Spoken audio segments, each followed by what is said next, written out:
মৌলভীবাজারে বড়লেখা জুড়িতে খেলাফত মজলিস মনোনীত সংসদ সদস্য প্রার্থী লোকমানের নির্বাচনী প্রচারণা শুরু।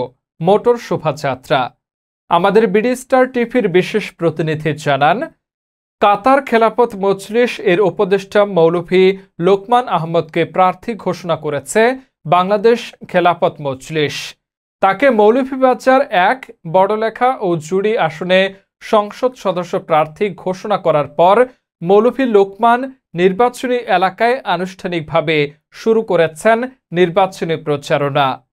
প্রার্থী ঘোষণার পর প্রথম নির্বাচনী এলাকায় ১৭ জুলাই বৃহস্পতিবার আগমন করেন।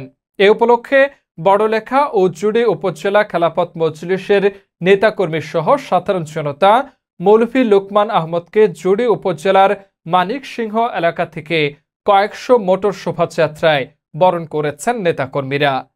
মৌলভী লোকমান নির্বাচনী এলাকার ১০টি স্থানে পথসভায় বিপুল সংখ্যক লোক অংশগ্রহণ করেন।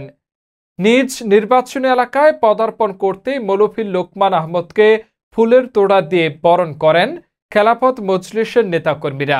এ সময় উপস্থিত ছিলেন মৌলভীবাজার জেলা খেলাফত মজলিসের সহ সাধারণ সম্পাদক এম আতিকুর রহমান, বড়লেখা উপজেলা সভাপতি কাজী এনামুল হক, সহসভাপতি মাওলানা কাউসার আহমদ, পৌর সভাপতি মাওলানা লুৎফর রহমান, সাধারণ সম্পাদক ফয়সল আলম স্বপন, সহসভাপতি মাওলানা মোতাহিরুল ইসলাম, মাওলানা এখলাসুর রহমান, মাওলানা মাহবুব হুসাইন শিবলি, মাওলানা সালেহ আহমদ, সহ সাধারণ সম্পাদক মাওলানা আবুল হাসান হাদি, মাওলানা মনসুর আহমদ, প্রশিক্ষণ সম্পাদক এনামুল হক মেম্বার, হাবিবুর রহমান, ইসলামী ছাত্র মজলিস মৌলভীবাজার জেলা সভাপতি রাফি উদ্দিন মাবরুর সহ অনেকে।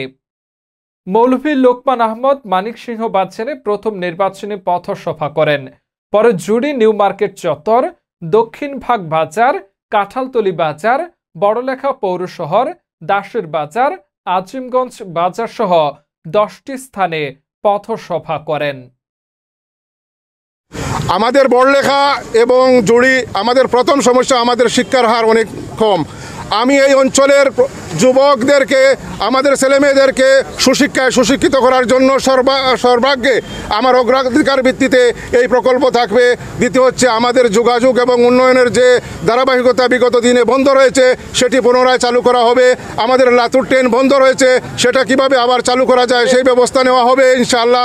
এবং আমি একটি কথাই বলতেছি, মানুষের বা আমার অঞ্চলের মানুষের, এই দেশের মানুষের মৌলিক অধিকার যা যা আছে সবগুলা নিশ্চিত করার জন্য ইনশাআল্লাহ আমি আমার অবস্থান থেকে কাজ করে যাব।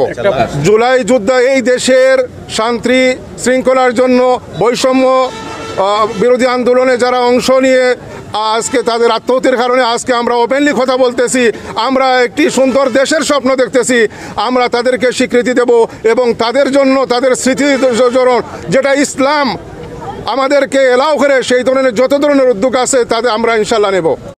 জুলাই যুদ্ধ এই দেশের শান্তি শৃঙ্খলার জন্য, বৈষম্য বিরোধী আন্দোলনে যারা অংশ নিয়ে আজকে তাদের আত্মহত্যার কারণে আজকে আমরা ওপেনলি কথা বলতেছি, আমরা একটি সুন্দর দেশের স্বপ্ন দেখতেছি, আমরা তাদেরকে স্বীকৃতি দেব এবং তাদের জন্য তাদের স্মৃতি যেটা ইসলাম আমাদেরকে এলাও করে সেই ধরনের যত ধরনের উদ্যোগ আছে তাদের আমরা ইনশাআল্লাহ নেব।